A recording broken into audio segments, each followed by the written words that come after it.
कि जब हम लोग छोटे थे, साधु महात्मा से मिलते थे, अभी भी वृंदावन जाते हैं, अयोध्या जाते हैं, मेरा तो घर ही है, तो वहां पे जो चंदन लगाते हैं वो अक्सर काला नहीं होता है। लोगों ने कहा कि मुरारी बापू काला टीका क्यों लगाते हैं?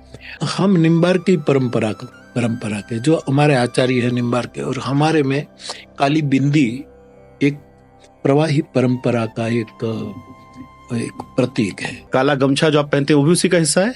चुनरी ओढ़ू तो रंग चुए, रंग बेरंगी होई, मैं तो ओढ़ू काली कामली, कि जिसमें दूजा रंग न लागे कोई। अक्सर धर्म जगत में कोई काली शॉल नहीं रखते, केसरी रखते, तो ये प्रश्न उठता है।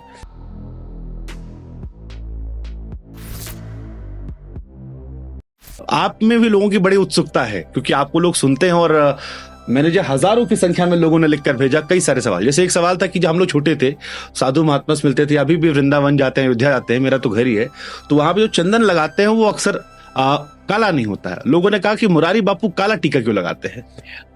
हम निम्बार की परंपरा के जो हमारे आचार्य है निम्बार के, और हमारे में काली बिंदी एक प्रवाही परंपरा का एक प्रतीक है, इसीलिए हम काली बिंदी लगाते हैं।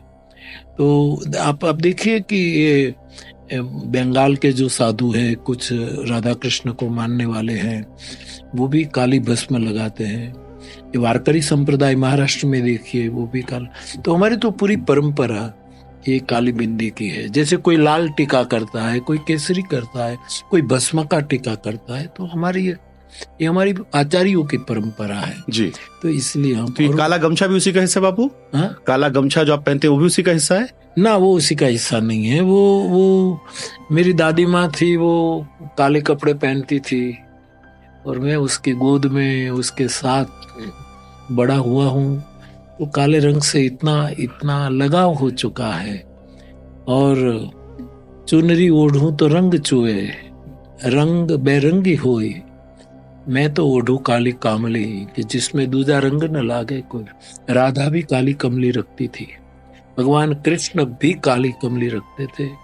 तो हम कृष्ण उपासक है, तो मैं पहले से ही काला रंग मुझे बहुत प्रिय है, उसकी मेरी आत्मीयता, इसलिए मैं अक्सर धर्म जगत में कोई काली शॉल नहीं रखते, केसरी रखते, तो ये प्रश्न उठता है।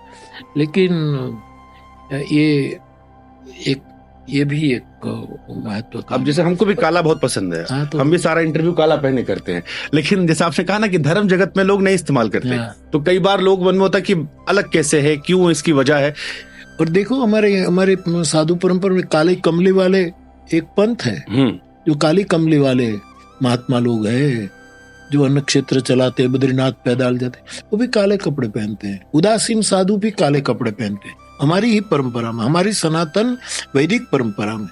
तो ये काली शॉल, इसीलिए ये सब प्रश्न करते। कई लोग कहते हैं कि ये काली शाल में कुछ है, तो मैं कहता हूँ ये आप ले जाओ, आप मुझे दूसरी दे दो।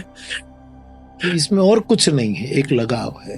अच्छा मुरारी बापू, जैसे हम लोग छोटे थे तो बचपन से बनारस जाया करते थे स्नान करने के लिए। तो मणिकर्णिका घाट जब हम जाए तो कई सारे ख्याल मन में आते थे, और जब कभी भी ऐसा भोज होता है लोगों के मृत होने के बाद, तो कई बार लोग कहते हैं कि आके स्नान कर लो या थोड़ा बचो जाने से। आपने इसको लेकर भी धारणा बदलने की कोशिश की। आपने कहा कि जो चिता है वो अशुभ जगह नहीं है, वो शुभ जगह है।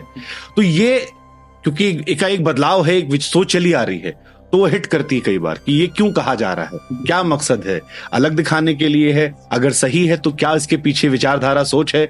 तो ये कहां से आया और इसके पीछे क्या सोच थी आपकी? देखिए, कोई अलग होकर कुछ नया दिखाने की चेष्टा नहीं है, एक सहज है।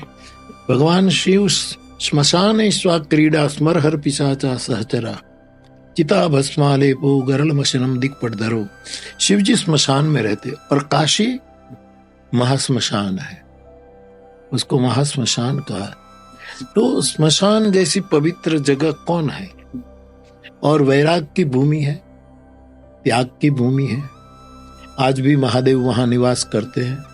तो मैंने कोई नई बात नहीं कही कि श्मशान में कथा। शिव जी आज भी कैलाश पर कथा करते हैं, जहां शिव है वहां श्मशान होता ही है।